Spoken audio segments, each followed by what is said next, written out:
तो hello friends, welcome to our YouTube classes the Steve tutorial edge. तो आज के इस लेक्चर में हम लोग पढ़ने वाले हैं क्लास 9th का पॉलिनोमियल। आप ऐसा बोल सकते हैं कि ये इंट्रो लेक्चर है। यहाँ पे हम लोग इसके छोटे छोटे टर्म्स सीखने वाले हैं। इसके बाद मैं आपको एक्सरसाइजेस पर ले चलूँगी। हम लोग यहाँ पे आर एस अग्रवाल को सॉल्व करेंगे। यहाँ पे कांस्टेंट होता है सबसे स्टार्टिंग से। जब मैं आपको बताऊँगी तो कांस्टेंट बताना होता है। तो कांस्टेंट में आप जानते हैं कुछ नंबर्स होते हैं जिनका फिक्स्ड वैल्यू होता है, ठीक है।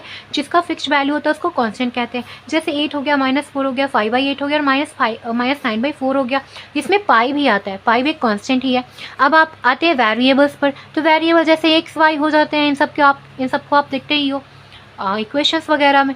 अब इससे भी अच्छा एक आता है हमारा, ये समझने में जो आपको आएगा अच्छे से, वो है सर्कमफ्रेंस ऑफ द सर्कल है ना, C = 2πr होता है ना। तो यहाँ पे R अलग अलग आप पुट करोगे तो जैसे रेडियस चेंज करेगा। मान लो 3 सेंटीमीटर पुट करोगे तो कुछ और वैल्यू आएगा, 2 पुट करोगे तो कुछ और वैल्यू आएगा, है ना। अलग अलग वैल्यूज आते हैं। तो ये किस पर डिपेंड करता है?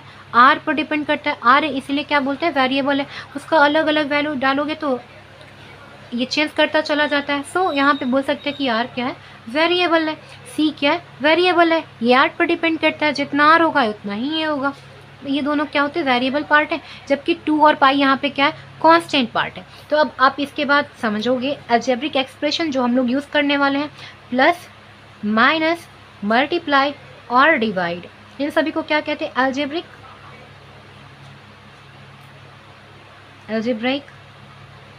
एक्सप्रेशन। ये सब क्या करते हैं, आपको टर्म्स डिवाइड करते हैं, है ना। जैसे यहाँ पे टर्म्स डिवाइड करने का, टर्म्स को अलग अलग करने का क्या मतलब, टर्म्स का मतलब क्या है मैं अभी आपको समझाऊंगी। Terms of an algebraic expression, ये क्या होता है बताइए। तो देखिए, टर्म अलजेब्रिक एक्सप्रेशन, मान लीजिए आपके पास कोई दे रखे है, x³ दे रखा है, 2x² दे रखा है, माइनस का 5x दे रखा है, प्लस का 4 दे रखा है। आपके पास ये एक अलजेब्रिक एक्सप्रेशन है। तो आप बोलोगे ये एक टर्म है, ये एक टर्म है, ये एक टर्म है और ये एक टर्म है, अलग अलग टर्म है। और इसको डिवाइड कौन करा रहा है, देखो अलग अलग कौन डाल रहा है, प्लस माइनस प्लस। जैसे ही प्लस आएगा तो दो नंबर्स जो आपको ऐसे ऐसे x³ और x² जो दे रखे हैं, ये अलग अलग टर्म हो जाते हैं, 4 टर्म्स हैं इसमें, 4 टर्म्स हैं। कौन कौन से हैं, x³ है, 2x² है, 5x है और 4 है। तो ये क्यों अलग अलग हो गए, प्लस और माइनस के कारण अलग अलग हो गए ना।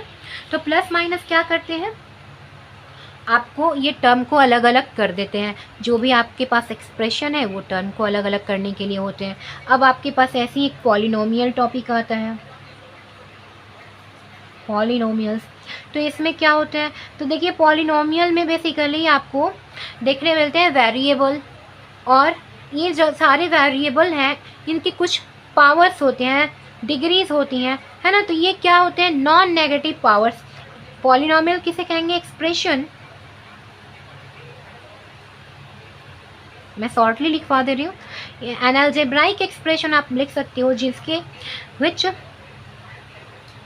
in which variables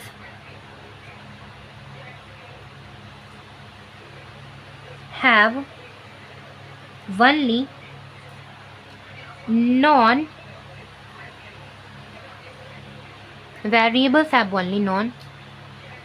non-negative integral power. तो ऐसे वेरिएबल जिसके पावर्स क्या होंगे, आप ध्यान देना, नॉन नेगेटिव इंटीग्रल होने चाहिए ये पावर इसके, है ना। तो ही वो क्या होते हैं, पॉलिनोमियल्स कहलाते हैं, नहीं तो पॉलिनोमियल्स नहीं होंगे। जैसे एग्जांपल में 5x³ - 4x² plus 5x plus का 4 है।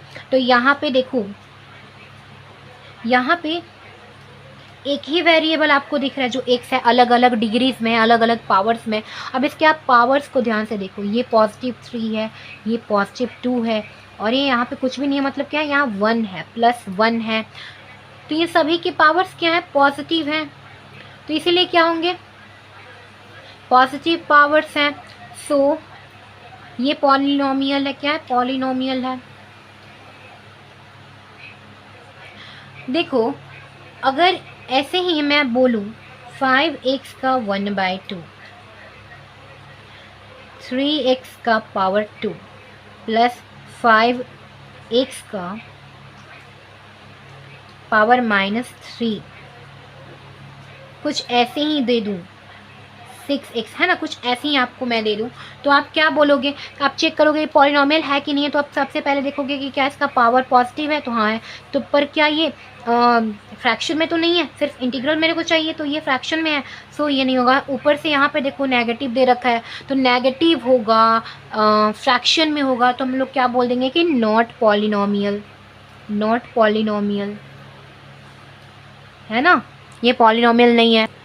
सो ऐसा नहीं है, आप इसमें ऐसा भी लिख सकते हो 2x² प्लस का 3y प्लस का 1। आप दो वेरिएबल भी यूज़ कर सकते हो, ऐसा कोई प्रॉब्लम नहीं है कि आपको अलग अलग वेरिएबल ही चाहिए होते हैं।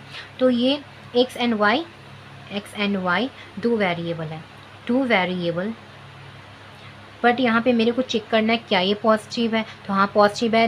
नॉन नेगेटिव इंटीग्रल आपको पावर इसके चाहिए होते हैं, तो यस इट इज़ पॉलिनोमियल, है ना, पॉलिनोमियल,